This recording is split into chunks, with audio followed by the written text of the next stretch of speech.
एक बार की बात है, इन्फोजे नाम की एक बड़ी आईटी कंपनी के सामने कई सारे फूड स्टॉल्स थे, लेकिन गुड़गांव की उस जगह पे एक शंकर नाम का समोसे वाला था। अब उसके स्वाद में बात ही कुछ ऐसी थी कि इन्फोजेन का हर छोटा बड़ा एम्प्लॉय शंकर के समोसे का फैन था। शंकर ने समोसे बेचने की शुरुआत मात्र 5 रुपए से करी थी और धीरे धीरे करते करते आज उसे सेम जगह पर 10 साल हो चुके थे और अब वहाँ शंकर ने टेस्टी बाइट्स नाम की एक छोटी सी शॉप खोल ली थी। अब इन 10 सालों में गुरु नाम का एक एम्प्लॉय था जो शुरू से ही शंकर के समोसे खाया करता था। गुरु ने 10 साल पहले एज एन इंटर्न ज्वाइन किया था और अब वो जूनियर मैनेजर की पोस्ट पे था। एक दिन गुरु ने शंकर के पास जाके पूछ ही लिया कि भाई 10 सालों से मैं तुम्हारी दुकान पे आ रहा हूँ, तुम्हारे समोसे 5 रुपए से 20 रुपए तक पहुंच गए, क्या तुम्हें इसमें मुनाफा दिखाई दिया? मुझे देखो, मैंने ये कंपनी 10,000 की सैलरी पे ज्वाइन करी थी, आज मेरी मंथली सैलरी 1 लाख रुपए है, तुम्हें भी मेरी तरह नौकरी कर लेनी चाहिए थी, 20 रुपए के समोसे से क्या ही कमाते होंगे। ऐसे में शंकर मुस्कुराकर कहता है कि साहब, जब मैंने शुरू किया था ना तब मैं दिन के 200 समोसे बेचा करता था, महीने के 30,000 रुपए आते थे मुझे और शुरुआत में सिर्फ यहाँ आपका ही ऑफिस था, आज इस जगह पर 7 ऑफिसेज हैं और मेरे दिन का 400 ऑर्डर निकल ही जाते हैं और पहले मैं सिर्फ समोसे बेचा करता था, आज मेरे पास मेरी दुकान है टेस्टी बाइट्स, मेरे पास 15 से ज्यादा आइटम्स हैं जिससे मैं महीने के 3 लाख रुपए से भी ज्यादा कमाता हूँ, कारीगर को खर्चा पानी देने के बाद भी 2.5 लाख रुपए बच जाते हैं। अब बताओ, अगर मैं आपके ऑफिस में काम कर रहा होता तो क्या इतना कमा पाता? शंकर ने उससे कहा कि 10 सालों में आप इंटर्न से मैनेजर बन गए, पर आप काम अभी भी दूसरे के लिए कर रहे हो जिससे आपका बॉस और उनके बच्चे अमीर होंगे, पर मैं खुद का मालिक हूँ और मेरे बेटे को अपने काम के लिए जीरो से शुरू करने की जरूरत नहीं होगी, उसे पहले से एक साइड बिजनेस करके दूंगा जिससे वो और भी आगे लेकर जाएगा। अभी हमारे मेन्यू में 15 आइटम है, हो सका तो 30 हो जाएंगे और महीने का 5 से 6 लाख रुपए भी आ जाएगा। ये सब सुन के मानो गुरु के पैरों तले जमीन खिसक गई। दरअसल हमारे भारत में व्हाइट कॉलर जॉब एक बहुत बड़ा मिथ है। लोगों को लगता है कि जॉब होनी चाहिए, भले ही उससे 10 साल बाद 80,000 क्यों ना मिले, इसलिए देश का 90% मिडिल क्लास जॉब सीकर है। हमें और हमारे माँ बाप को आज भी लगता है कि अपना बिजनेस या कोई नया काम शुरू करना एक बेस्ट चॉइस नहीं है, इससे बढ़िया है पढ़ाई करो, IAS वाईएएस बनो। और इस विचारधारा से होता यह है कि देश में वर्किंग क्लास की संख्या बढ़ जाती है। काम करने वाले तो 1000 लोग हैं, लेकिन काम खाली 10 लोगों के लिए है और यही रीजन है कि आज हमारे देश का अनएम्प्लॉयमेंट रेट 7.5% है। लोगों को लगता है कि अगर महीने का 1 से 1.5 लाख रुपए कमाना है तो ये सिर्फ अच्छी पढ़ाई, अच्छे कोर्सेज और नौकरी से ही मुमकिन है। देखो, नो डाउट जॉब एक सबसे अच्छा और ट्रेडिशनल ऑप्शन है, पर जिस तरह से इंडिया की जॉब मार्केट का हाल है ना, उसमें अपना बिजनेस शुरू करना एक बहुत सही डिसीजन साबित हो सकता है। देखो, मैं आपको कोई स्टार्टअप आइडिया नहीं देने वाला, नहीं आपको कोई ऐसा आइडिया देने वाला हूँ जिसमें आप 20-25 लाख रुपए लगाओगे, बल्कि ऐसे स्मॉल बिजनेस आइडिया बताने वाला हूँ जिसमें ना ही ज्यादा कैपिटल लगने वाली है और ना ही कोई यूनिक बिजनेस आइडिया है, बल्कि ये तो कुछ ऐसे बिजनेस आइडिया हैं जो एक नॉर्मल आम आदमी भी शुरू करके महीने का लाखों कमा सकता है। उसी में से एक है business idea number 1, fast food stall. India में जब भी नेसेसिटी की बात होती है ना, तो रोटी कपड़ा मकान में रोटी सबसे ऊपर आती है और कहीं ना कहीं अगर अनऑर्गेनाइज सेक्टर में देखा जाए तो खाना ही एकमात्र ऐसा प्रोडक्ट है जिसकी इंडिया में इतनी डिमांड, इतनी सेल्स और इतनी वैल्यू है जितनी और किसी प्रोडक्ट की नहीं। साथ ही अगर बाकी किसी और बिजनेस से कंपेयर किया जाए तो सबसे आसान और सबसे इजीली स्केलेबल है फूड स्टॉल। देखो, इंडिया इकलौता ऐसा देश है जहाँ पर 100 किलोमीटर पे भाषा चेंज हो जाती है, पहनावा चेंज हो जाता है और स्वाद उसका तो क्या ही कहना है। आज की डेट में हर वो इंसान जिसके पास एक यूनिक टेस्ट है, एक यूनिक स्टोरी है, वो अपना एक छोटा सा फूड स्टॉल खोलकर बहुत पॉपुलैरिटी और वेल्थ हासिल कर रहा है। साथ ही अगर आप दिल्ली में कहीं भी जाओ तो आपको हर जगह सबसे ज्यादा 2 फूड देखने को मिलेंगे, लंच टाइम में छोले भटूरे और शाम के टाइम पे मोमोज। इनफैक्ट मेरे ख्याल में मोमोज जितने नॉर्थ ईस्ट और बाकी कंट्री में नहीं खाए जाते, उससे ज्यादा तो अकेले दिल्ली वाले खा जाते हैं। एग्जाम्पल के लिए इन भाई साहब को ही देख लो। इस आर्टिकल में एक फूड व्लॉगर से बातचीत में इन मोमो वाले भैया ने बताया कि ये डेली का 300 से 400 प्लेट सेल कर देते हैं और पर प्लेट 40 से 60 रुपए। इन्होंने बताया कि दिन का 17 से 18,000 रुपए की सेल हो जाती है, जिसपे इनकी पर डे की अर्निंग होती है 3,500 से 4,000 रुपए, यानी महीने का देखा जाए तो 1,05,000 रुपए, जो एक एवरेज इंजीनियर की सैलरी से ज्यादा है। तो अगर आपके पास भी कोई ऐसा टेस्ट या यूनिक फूड स्टॉल आइडिया है तो आपको सबसे पहले अपने टाइप के फूड के लिए एक लोकेशन देखनी पड़ेगी जहां आपको अच्छा खासा फुटफॉल मिले। इसके बाद एक मेन्यू रेडी करना होगा और उस मेन्यू में एक यूनिक डिश होनी चाहिए जो कस्टमर को आपकी तरफ खींच कर लाए और मात्र 10,000 से 20,000 में एक छोटा सा रोड साइड स्टॉल लगाकर भी आप शुरू कर सकते हो। Idea number 2, clothing store. अब जब सवाल बेसिक नेसेसिटीज का आ ही रहा है तो खाने के बाद कपड़ा तो आएगा ही आएगा और इंडिया में जितनी ज्यादा वेरायटी फूड आइटम्स हैं उससे कई ज्यादा वेराइटीज तो कपड़ों की है। और आप यहाँ देख ही सकते हो, इंडिया में वेडिंग सीजन और फेस्टिव सीजन की वजह से total clothing market 7.8 lakh crore तक पहुंच चुका है और ये तो वो डेटा है जो रजिस्टर्ड वेंडर और फैशन बुटीक बेचते हैं। अगर आप लाजपत नगर, पालिका बाजार, सरोजनी नगर और मीना बाजार जैसी मार्केट को ले लो तो ये संख्या और भी ज्यादा बड़ी है। इनफैक्ट प्री एग्जिस्टिंग मार्केट में भी अगर आप क्लोथिंग स्टोर खोलते हो तो आपको उतना ही मुनाफा मिलता है जितना बाकी के दुकानदारों को। तो भी कुछ ही दिन पहले मेरा एक फ्रेंड अपने पेरेंट्स को लखनऊ में हजरतगंज लेकर गया। अब वहाँ पर काफी फेमस मार्केट है और खाने और कपड़ों के मामले में एकदम नवाबी अंदाज है। वहाँ सबसे ज्यादा जो चीज बिकती है वो है चिकन क्लॉथ्स। मेरा दोस्त जिस शॉप से चिकन चिकन का कुर्ता लेकर आया। उस दुकानदार ने बताया कि 20 साल से वही सेम वेरायटी बेच रहा है और पूरे इंडिया में जितनी भी चिकन के कुर्ते और ड्रेसिंग बिकती है वो सारा माल लखनऊ के इस हजरतगंज इलाके से ही जाता है। उन्होंने बताया कि इस मार्केट में जितना कंपटीशन है उतना ही सेल भी है, तभी हम रिटेल से होलसेल में आ गए हैं। कुछ ऐसा ही डिसाइड किया मनीष ने भी। तो अभी हाल ही में मनीष ने एक ट्रेंड देखा कि एथनिक और स्टाइलिश वुमेन कुर्ती जो मिल रही है वो काफी हाई प्राइस में मिल रही है। तो मनीष ने ये किया कि 500 से 1500 तक की रेंज में कुर्ता सेल करेगा, जिसके लिए उसको एक ऐसी मार्केट ढूंढनी थी जहाँ से उसको सस्ते दामों पर अच्छा सामान मिल पाए। उसने जयपुर और सूरत से कुर्ता लाने का डिसाइड किया और वहाँ से बेस्ट रेट पर कुर्ते मिल भी गए और फिर होलसेल प्राइस पर वो माल उठाने लगा। इसके बाद उसने दिल्ली के शाहीन बाग एरिया में एक शॉप खोली और उसकी ऑनलाइन मार्केट चालू करी। अब क्योंकि एथनिक वेयर के कपड़े थे तो फेस्टिव सीजन और वेडिंग सीजन में उसका बिजनेस चल पड़ा और मात्र 500 से 1500 की अट्रैक्टिव प्राइसिंग रखकर उसने अपना क्लोथिंग ब्रांड शुरू कर दिया। Small business idea number 3, healthy food diet. India में सबसे ज्यादा खाया जाने वाला फूड है वो है स्ट्रीट फूड, जिसमें आपको non veg, veg, Indian, Mughlai, Chinese, Italian सब देखने को मिल जाएंगे। और एक सर्वे में ये भी पता लगाया गया है कि यूएस और चाइना के बाद सबसे ज्यादा कहीं जंक फूड खाया जाता है तो वो है इंडिया, जहाँ 38% पॉपुलेशन रोड साइड और ऑयली फ्राइड फूड खाना पसंद करती है। ऐसे में आजकल आप इंस्टाग्राम पे ट्रेंड देख ही रहे होंगे कि कई लोग हेल्थी फूड आइटम का स्टॉल लगा रहे हैं। तो अभी मैं किसी काम से पुणे गया था और वहाँ पे मैंने दिल्ली और मुंबई जैसे एक नॉर्मल स्टॉल देखा, पर वो मोमोज या वड़ा पाव नहीं बेच रहा था, बल्कि वो मात्र 250 रुपए में हेल्थी ब्रेकफास्ट खिला रहा था, जिसमें एवोकाडो फ्रूट सैलेड, एक पनीर बरीटो रोल और कॉर्न सूप इंक्लूडेड था।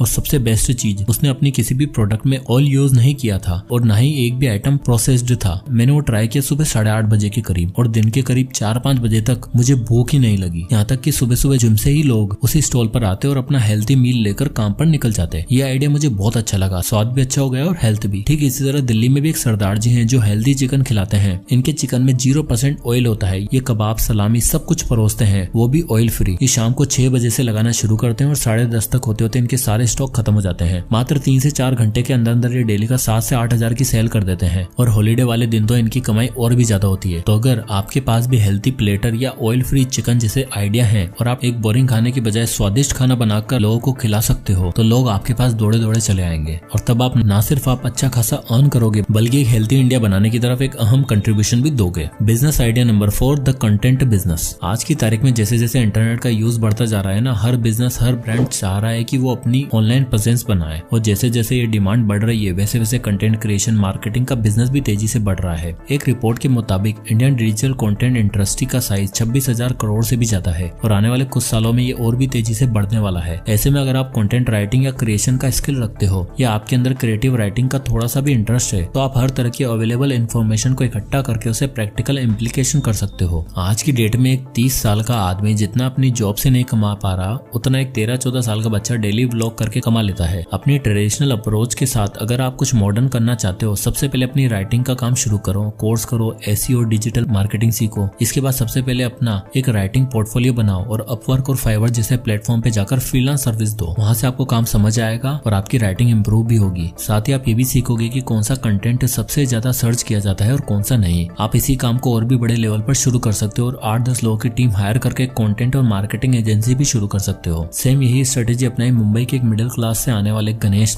ने कोर्स करके पहले फ्रीलांस काम शुरू किया, जहां से उसकी राइटिंग और बिजनेस डीलिंग स्किल्स बढ़ी। फिर उसने 1.5 साल में एज ए मार्केटिंग एक्सपर्ट एक स्टार्टअप में काम किया, जिससे उसकी राइटिंग स्किल्स और मार्केटिंग स्किल्स दोनों अच्छी हो गई। 1.5 साल बाद उसने जब जॉब छोड़कर अपनी खुद की कंटेंट मार्केटिंग एजेंसी शुरू करी, 10 लोगों की टीम से शुरुआत करी और एक एक करके क्लाइंट लाना शुरू किया। देखते देखते गणेश की कंपनी के पास 50 से भी ज्यादा फिक्स्ड क्लाइंट हो चुके थे और उसकी टीम भी बढ़ने लग गई थी, जिससे गणेश सब कुछ काट कर महीने का 1.5 लाख से 2 लाख रुपए कमा रहा था। तो अगर आप भी कुछ ऐसी इच्छा रखते हो तो शुरुआत में आप 15,000 से 30,000 पर मंथ कमा सकते हो और जैसे जैसे आपका एक्सपीरियंस और क्लाइंट बेस बढ़ेगा आपकी अर्निंग्स भी बढ़ेगी। एक एक्सपीरियंस कंटेंट राइटर 50,000 से 1 लाख रुपए पर मंथ आराम से कमा लेता है। अपने बिजनेस को स्केल करने के लिए आप दूसरे राइटर को हायर कर सकते हो, ज्यादा क्लाइंट ले सकते हो और एडिशनल सर्विस जैसे कंटेंट एडिटिंग और प्रूफ रीडिंग ऑफर कर सकते हो। आप डिजिटल प्रोडक्ट जैसे ई बुक्स, ऑनलाइन कोर्स या कंटेंट टेम्पलेट भी क्रिएट कर सकते हो। तो अब आप ही डिसाइड करो कि आप जीवन भर पढ़ाई करके एग्जाम पास करके 25 साल की उम्र में एक नौकरी पकड़नी है और उसके बाद 60 साल तक अमीर होने का वेट करना है, या आज से एक स्मॉल बिजनेस आइडिया पर काम करके अपने लिए आज से एक्स्ट्रा इनकम सोर्स बनाना है जो आपको लाइफ टाइम ग्रोथ का वादा दे सकता है। जय हिंद।